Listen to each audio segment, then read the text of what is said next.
Hello दोस्तों, आप सभी का स्वागत है क्लाइमैक्स सिटी पर वंस अगेन। आप सबको इंडिपेंडेंस डे की शुभकामनाएं एंड आप सबसे क्लाइमैक्स सिटी रिक्वेस्ट करती है कि as a tribute to our freedom fighters comments में जय हिंद और जय भारत जरूर लिखिए, ताकि हम ऑफिशियली उन सोल्जर्स और फ्रीडम फाइटर्स को थैंक्स बोल सके जो इस वक्त हमारे साथ मौजूद नहीं है और अभी भी इंडिया को सेफ रखने के लिए लड़ाई कर रहे हैं। तो वीडियो की तरफ बढ़ते हैं। जो मूवी हम देखने वाले हैं वो है रॉकेटरी द नंबी इफेक्ट। ये मूवी मिशन मंगल के बाद रिलीज हुई थी एंड बायोग्राफी है फेमस इसरो के साइंटिस्ट नंबी नारायणन के ऊपर, जो कि बहुत बड़े साइंटिस्ट के साथ देशभक्त भी हैं। So without a further ado movie देखते हैं। मूवी की शुरुआत में हम होते हैं केरला त्रिवेंद्रम 1994 में, जहां सुबह के 5:30 बजे हमारी मुलाकात होती है नंबी नारायणन की फैमिली से। नंबी नारायणन की वाइफ मीना नारायणन, उनकी बेटी गीता, उनका सन इन लॉ सुबह अरुणन एंड उनका बेटा शंकर। मीना एक रिलेटिव की शादी के लिए साड़ी वगैरह तैयार कर रही होती है। इस सीन में हमें पता चलता है कि मीना सबसे पहले जाएगी क्योंकि गीता को कॉलेज जाना था लेक्चर खत्म करने के लिए। शंकर और अरुणन अपना काम खत्म करने के बाद आएंगे एंड नंबी नारायणन अपना इसरो का काम निपटा के आएंगे।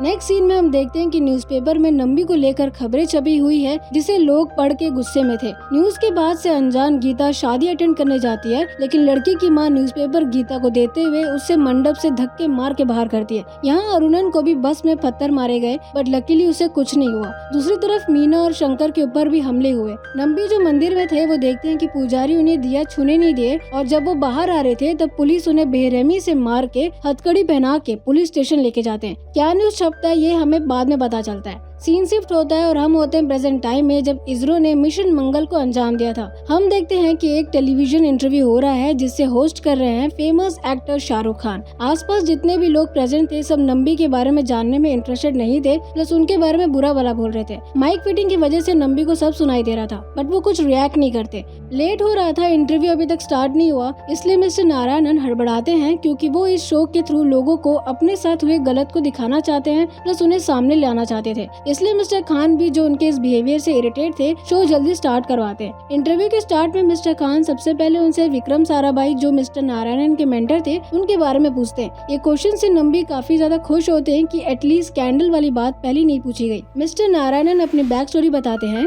कि जब 1969 में त्रिवेंद्रम के Thumba equatorial rocket launching station में मिस्टर एपीजे अब्दुल कलाम, नंबी और बाकी साइंटिस्ट के साथ एक्सपेरिमेंट्स करते हैं। Due to some unbalance air pressure से ग्लास फ्लास्क फट जाता है। लकीली मिस्टर नंबी कलाम जी को बचा लेते हैं। तभी वहाँ पे आवाज सुन के विक्रम साराभाई आते हैं। विक्रम साराभाई को देखकर नंबी उन्हें प्रिंसटन यूनिवर्सिटी, जो यूएस में है, उनका एक्सेप्टेंस लेटर दिखाते हैं। इसका मतलब वो वहाँ पे पढ़ने के लिए जाएंगे, बट मिस्टर अब्दुल इसके अगेंस्ट थे क्योंकि वो चाहते थे कि नंबी यहाँ सॉलिड फ्यूल के बारे में पता करे उनके साथ। बट नंबी तो लिक्विड प्रोपोजंस के फैन थे, इसलिए वो नहीं मानते। एंड अब मिस्टर विक्रम भी नंबी के साथ थे, इसलिए मिस्टर अब्दुल वहाँ से चले जाते हैं। नंबी प्रिंसटन जाते हैं। उनका सपना था कि वो केमिकल रॉकेट प्रोपल्शन प्रोफेसर लुगी क्रॉको के अंडर में पड़े, बट जब वो वहाँ पहुँचते हैं तो उन्हें पता चलता है कि वो फिलहाल न्यू स्टूडेंट्स नहीं ले रहे। इन सब के बीच मिस्टर नंबी का कॉलेज में एक प्रोफेसर चोक मार्क्स के साथ बुक के मिसप्रिंट को लेकर अनबन हो जाता है, बट बाद में उस प्रोफेसर को पता चलता है कि नंबी ने बुक ऑथर को लेटर लिख के मिसप्रिंट को ठीक किया।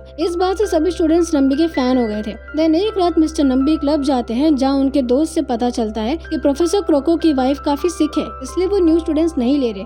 तभी वो रशिया से आए हुए एक स्टूडेंट से मिलते हैं जिसका नाम यूरी रहता है, जो उन्हें क्रोको का एड्रेस देता है। मिस्टर क्रोको अपनी वाइफ का देखभाल कर रहे थे कि तभी वहाँ नंबी आते हैं और उन्हें अपने लिक्विड प्रोपोजन को लेकर इंटरेस्ट एंड थीसिस के बारे में बताते हैं। मिस्टर क्रोको को कन्विंस करने के लिए मिस्टर नंबी उनकी वाइफ का ख्याल रखेंगे और कुकिंग वगैरह करेंगे। बदले में मिस्टर क्रोको उनकी थीसिस पढ़ के अप्रूव करेंगे। मिस्टर नंबी थीसिस में काम करने लगते हैं, प्लस नील और दूसरे दोस्त के साथ लिक्विड प्रोपोजन के एक्सपेरिमेंट्स भी करते रहते हैं। अब क्योंकि मिस्टर नंबी रॉकेट बनाना चाहते थे, इसलिए उन्हें ये जानना जरूरी था कि रॉकेट प्रेशर के कौन से पॉइंट में इंस्टेबल हो सकता है। इसी बीच हम देखते हैं कि मिस्टर नंबी यूरी के साथ एक साइंस म्यूजियम में घूमते हैं, जहां कुछ अमेरिकन स्टूडेंट्स यूरी के ऊपर रशियन होने का मजाक उड़ाते हैं। उनके जाने के बाद यूरी गुस्से में ऐसे मशीन्स और टूल्स रखने की बात करता है जो नंबी को हैरान कर देता है। पूछने पर यूरी उसे इग्नोर करने के लिए और किसी को ना बताने के लिए बोलते हैं। मीनवाइल बहुत जल्द मिस्टर नंबी का थीसिस खत्म हो जाता है एंड थीसिस पढ़ के मिस्टर क्रोको काफी खुश होते हैं, प्लस समझ जाते हैं कि नंबी काफी इंटेलिजेंट है, इसलिए वो थीसिस को अप्रूव करते हैं और उन्हें नासा को रेकमेंड करते हैं। इन सब के बीच में पता चलता है कि मिस्टर नंबी की वाइफ गीता फ्लाइट से प्रिंसटन आई थी कुछ दिनों के लिए, जिससे मिस्टर नंबी भी बहुत गुड फील कर रहे थे।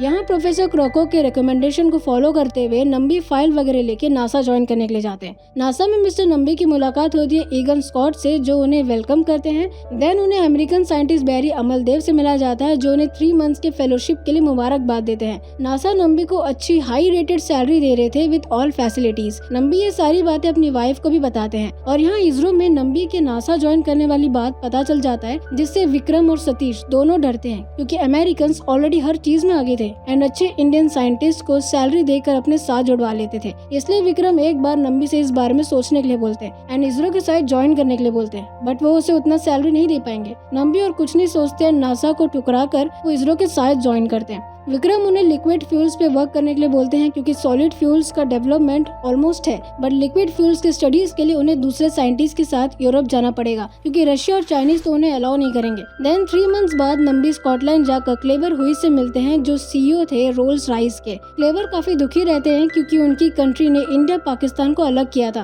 कन्वर्सेशन आगे बढ़ता है। अब क्योंकि क्लेवर चीजों को ठीक करना चाहते थे, इसलिए नंबी उनसे रिक्वेस्ट करते हैं कि वो अपने हाइड्रोलिक प्लांट और उसके इक्विपमेंट्स उन्हें दे दे फ्री में, बजाय इसके कि वो यूएस को संभालने दे क्योंकि यूएस तो ऑलरेडी रूल कर ही रहे हैं। नंबी ये भी बताते हैं कि हाइड्रोलिक प्लांट के लिए इंडिया उन्हें पैसा नहीं दे सकता, बट उनका एहसान मंद हमेशा रहेगा। क्लेवर ये बात मान जाते हैं और नंबी फ्री में प्लांट ले लेते हैं इसरो के लिए। नंबी ये खुशखबरी सबसे पहले विक्रम को देना चाहते थे, बट उनकी डेथ हो जाती है। प्लस उनकी डेथ के साथ मिस्टर नंबी को इसरो या गवर्नमेंट की तरफ से फंड्स का सपोर्ट भी हट गया था। सीन शिफ्ट होता है और हम आते हैं प्रेजेंट टाइम में, जहाँ पे मिस्टर खान दूसरा सवाल पूछते हैं कि क्या विक्रम सर के बाद सतीश धवन सर ने अपने प्रॉमिस निभाए। इसमें नंबी अपनी स्टोरी कंटिन्यू करते हैं, जहां वो बताते हैं कि 1973 विक्रम सर के जाने के बाद वो खुद ही लिक्विड इंजन्स बनाने का तय करते हैं, लेकिन रिसोर्सेज सही न होने की वजह से उनका एक्सपेरिमेंट्स फेल हो रहा था, जिससे फैब्रिकेशन वालों में से एक मेंबर मिस्टर नंबी का मजाक उड़ाते हैं, जिससे मिस्टर नंबी जो सतीश धवन के साथ बात कर रहे थे उन्हें वहाँ से जाने के लिए कहते हैं। कोई रास्ता न होने की वजह से नंबी ऑलरेडी फ्रांस के साथ एक डील करते हैं कि वो उन्हें अच्छे साइंटिस्ट देंगे जो उनकी हेल्प करेंगे लिक्विड फ्यूल इंजन बनाने में, एंड अब वो एक कॉन्ट्रैक्ट लेके आते हैं, सतीश धवन से साइन करवा देते हैं। अगले सीन में हम देखते हैं कि नंबी तुम्बा लॉन्चिंग स्टेशन में अपने 52 कलीग्स को फ्रांस में उनके साथ जाने की बात करते हैं, प्लस उन्हें वार्निंग देते हैं कि फ्रांस के सामने फ्रेंच नहीं बोलना है, अदरवाइज उनकी नौकरी चली जाएगी एंड उनका मेन ड्यूटी यही रहेगा कि उन्हें सारे फ्रांस के एडवांस टेक्नोलॉजी के बारे में सब कुछ लर्न करना है, इसलिए उन्हें अलग अलग डिपार्टमेंट में शिफ्टिंग होते रहेंगे। अकॉर्डिंग टू प्लान सब फ्रांस में वर्क करते हैं, लेकिन एक दिक्कत आती है कि कोई भी इंडियन साइंटिस्ट को मेन रूम में एंट्री नहीं थी। नंबी और उसकी टीम को वहाँ जाना जरूरी था, अदरवाइज वो समझ नहीं पाएंगे, जिससे उनका मिशन खराब हो सकता है। इसलिए वो ऑफिस के बाहर डिस्कस करते हैं, जहाँ नंबी का दोस्त परम उन्हें वाइकिंग इंजन की इंस्टेबिलिटी के बारे में बताता है। इस अपॉर्चुनिटी को यूज करने के लिए नंबी फिशिंग करने के दौरान बैरी, जो वाइकिंग के एडवाइजरी कमेटी का मेंबर था, उनसे वाइकिंग इंजन के अपर स्टेबिलिटी लो होने के बारे में बताते हैं, जिससे फ्रांस की एक साइंटिस्ट मिशेल जो वहाँ खड़ी थी ये बात एक्सेप्ट नहीं करती। इसलिए नंबी उनके टेस्टिंग एरिया में ये बात साबित कर देते हैं इंजन के प्रेशर को हाई करके। इससे पहले इंजन फटता मिशेल रोकने के लिए बोलती है, प्लस वो नंबी से रिक्वेस्ट करती है कि वो इसे ठीक कर दे। बदले में मिशेल उन्हें मीटिंग रूम का एक्सेस देती है कि वो वहाँ जाके काम कर सकते हैं। इंजन ठीक करने के लिए नंबी उन्नी को बुलाते हैं, जो उनका बहुत बड़ा फैन था, प्लस एक साइंटिस्ट भी था। लेकिन 1-2 दिन में नंबी को खबर आती है कि उन्नी का एक लौते बेटे की तबीयत ज्यादा खराब होने की वजह से डेथ हो गई है, बट अभी प्रायोरिटी इंजन ठीक करने की थी, इसलिए वो उन्नी को ये बात नहीं बताते। बट लेटर जब इंजन बन जाता है तो उन्नी को ये बात पता चलता है कि उसके बेटे का रिचुअल्स हो चुका है। नंबी उसे ये बात नहीं बताने का रीजन शेयर करते हैं, बट उन्नी उसे थप्पड़ मारता है एंड वहाँ से चला जाता है। सीन प्रेजेंट टाइम में शिफ्ट होता है, जहाँ मिस्टर खान पूछते हैं कि इतना सब कुछ करने के बाद भी इसरो का फर्स्ट लिक्विड फ्यूल इंजन बनने में 8 साल लग गए। इस पे मिस्टर नंबी कहते हैं कि रिसोर्सेज की वजह से और पैसे कम होने की वजह से इतना टाइम लग गया, बट इंजन बनने के बाद भी उसके स्टैंड के लिए पैसे नहीं थे, इसलिए उन्हें फिर इंजन लेके फ्रांस में जाना पड़ा टेस्टिंग के लिए। इसके साथ हम आते हैं पास 1985 में, जहां मिस्टर नंबी और बाकी टीम मिचेल और दूसरे फ्रांस के साइंटिस्ट के साथ अपना इंजन की स्टेबिलिटी चेक करते हैं। फ्रांस के इंजन का प्रेशर झेलने की ताकत 135 था, इसलिए जरूरी था कि इंडिया का इंजन उनके बराबर तक झेल सके। खैर टेस्ट चालू होता है, प्रेशर बढ़ता रहता है एंड हम देखते हैं कि वो फ्रांस से भी ज्यादा प्रेशर झेलता है एंड 180 तक सहन करता है। इसके अलावा वो तब तक चलता है जब तक फ्यूल खत्म नहीं हो जाता। ये देखकर फ्रांस की पूरी टीम इंक्लूडिंग मिशेल शॉक हो जाती है। नंबी उस इंजन का नाम विकास यानी विक्रम साराभाई के नाम से रखते हैं एंड इस इंजन का सक्सेस मतलब इसरो खुद अपने इंजन चला सकते हैं बिना किसी और कंट्री की डिपेंडेंसी में। नंबी और बाकी टीम खुश होकर ऑफिस से निकलते हैं, जहाँ परम जाने से पहले मिशेल और बाकी सबसे फ्रेंच बोल के जाता है, जिससे वो समझ गए थे कि इन्हें फ्रेंच आती थी और उन्होंने सारी बातें सुन ली। मिस्टर खान के पूछने पर नंबी आगे बताते हैं कि अब उनका फोकस क्रायोजेनिक इंजन पे था, क्योंकि उनके बिना रॉकेट लॉन्च नहीं हो सकते थे एंड ये इंजन होना बहुत जरूरी है, क्योंकि इसकी वजह से वो इंडिया को वर्ल्ड सैटेलाइट मार्केट में कम्पीट करा सकते थे। अब क्योंकि वो जानते थे कि इसरो के पास इतना टाइम और रिसोर्सेस नहीं है, इसलिए वो डिसाइड करते हैं कि वो ये इंजन परचेज करेंगे। 1998 में उनके पास कई सारे ऑफर आते हैं, लेकिन नंबी अमेरिका को छोड़कर रशिया को चूज करते हैं, क्योंकि उनके पास क्रायोजेनिक मिसाइल्स थे। रशिया की टीम ये नहीं समझ पाई कि इतनी सेंसिटिव इन्फॉर्मेशन नंबी को कैसे पता चला। दरअसल ये यूरी ने बताया था जब वो म्यूजियम में थे। एनीवे मिस्टर नंबी कम दाम में उनसे 4 इंजन रिक्वेस्ट करते हैं जो इंडिया में इम्पोर्ट होंगे। रशिया के पास मारने के अलावा और कोई चारा नहीं था, क्योंकि अमेरिका उन्हें कंट्रोल करने की कोशिश कर रही थी जंग छेड़ के। यहाँ 1991 में नंबी डील फिक्स होने की खुशी में रशियंस के साथ पार्टी में थे कि उन्हें बैरी मिलता है, जो उनसे नासा छोड़ने का रीजन पूछता है। जवाब सिंपल रहता है, वो ये कि लव फॉर इंडिया। अजीब बात ये थी कि जहाँ नंबी वहाँ बैरी रहता था। दूसरी तरफ अमेरिका ये डील के बारे में जान गए थे, इसलिए वो रशिया के ऊपर वार चालू करते हैं, प्रेशर करते हैं कि वो ये डील ना दे, बट फिर भी वो डील पूरा करते हैं couple of parts Russian helicopter से कराची तक डिलीवर करने में, और नंबी कराची से बाकी पार्ट्स इंडिया लेके आता है। अमेरिकन आर्मी की वजह से बाकी पार्ट्स बाद में आने वाले थे।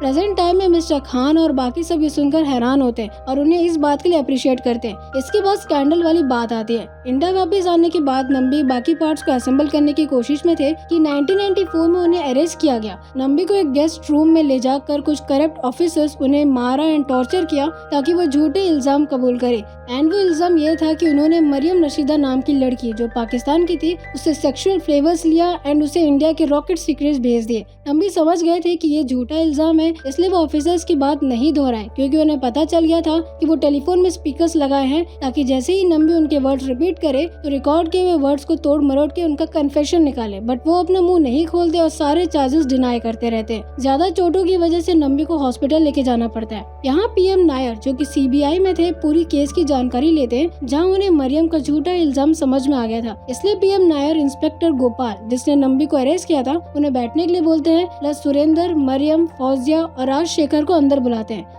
बहुत जल्द हमारे सामने शॉकिंग इन्फॉर्मेशन आती है कि इंस्पेक्टर गोपाल ने लड़कियों को डरा धमका के नंबी के खिलाफ गवाही देने के लिए कहा था। ये सुनकर गोपाल वहाँ से उठ के चले जाते हैं और वो दोनों लड़कियाँ सॉरी बोलते हैं। पीएम नायर नंबी से अकेले में बात करना चाहते थे, इसलिए वो सबको बाहर करते हैं। पीएम नायर के पूछने पर नंबी इंटीग्रेशन के झूठे इल्जाम कबूल करने के बारे में उनको बताते हैं, जिससे नायर को ये पता चल गया था कि ये सब एक प्लान का हिस्सा है नंबी को फंसाने के लिए। नंबी की सेफ्टी के लिए नायर उन्हें जुडिशियल कस्टडी में रखते हैं, जहाँ उसे मिलने सिर्फ एक इंसान आता है, वो है उन्नी। उन्नी नंबी से काफी नाराज रहता है, बट फिर भी वो ये श्योर था कि नंबी देशद्रोही नहीं है, इसलिए उन्नी का साथ देता है एंड पीएम नायर को सब बता देता है। यहाँ पे नायर क्रायोजेनिक मिशन के बारे में परम और बाकी साइंटिस्ट से मिलकर समझ गए थे कि जो भी साइंटिस्ट क्रायोजेनिक में काम कर रहे थे उन सबको प्लान में फंसाया गया था। मरियम और फौजिया समवेयर राजशेखर, सुरेंद्र एंड गोपाल से कनेक्टेड थे। गोपाल अपना पर्सनल दुश्मनी निकालने के लिए उन्हें अरेस्ट करता है और न्यूज़पेपर में इन दोनों लड़कियों के बारे में लिखा गया एंड यहीं से मीडिया वाले इसके न्यूज को लोगों के बीच में इशू बना दिए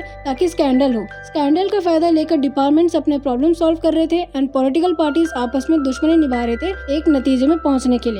उसी बीच आईबी नंबी से झूठा कन्फेशन निकालते हैं। कोई था जो नंबी को फंसाना चाहता था एंड लेटर हमें पता चलता है कि वो कोई और नहीं बैरी यानी अमेरिकन गवर्नमेंट रहता है, क्योंकि क्रायोजेनिक इंजन्स के ट्रांसफर से इसरो सैटेलाइट मार्केट में टॉप आ सकता था एंड नंबी नासा के ऑफर रिजेक्ट कर दिया था, बट अमेरिका के खिलाफ कोई सबूत नहीं था, इसलिए वो कुछ नहीं कर सकते थे। प्रेजेंट टाइम में ये सब सुनकर इंटरव्यू रूम में बैठे सभी लोग एकदम शांत हो जाते हैं एंड मिस्टर खान के थ्रू हमें पता चलता है कि 50 डेज के जेल के बाद उन्हें बेल मिली। इंस्पेक्टर सस्पेंड हो गए, मिनिस्ट्री रिजाइन कर दी एंड आईबी के डायरेक्टर अपने फैमिली के साथ शहर छोड़ दिए। बट नंबी कहते हैं कि फ्रीडम के बाद भी मैं और मेरी फैमिली काफी इंसल्ट झेल रही थी लोगों की तरफ से। वो उनके घरों में पत्थर फेंकने लगे। इन सब के चलते उनकी वाइफ गीता को मेंटल इलनेस होने लगे, जिसके चलते उन्हें साइकेट्रिस्ट के पास लेके जाया गया। नंबी काफी ज्यादा परेशान रहते हैं, इसलिए वो लॉयर को बोल के एक विल बनाते हैं अपने बच्चों के नाम पे, लेकिन गीता और शंकर उन्हें केस को लड़ने के लिए मोटिवेट करते हैं और विल वापस दे देते हैं। नंबी अरुणन से वापस क्रायोजेनिक टीम को कॉल करने के लिए कहते हैं ताकि वो अपडेटेड रहे।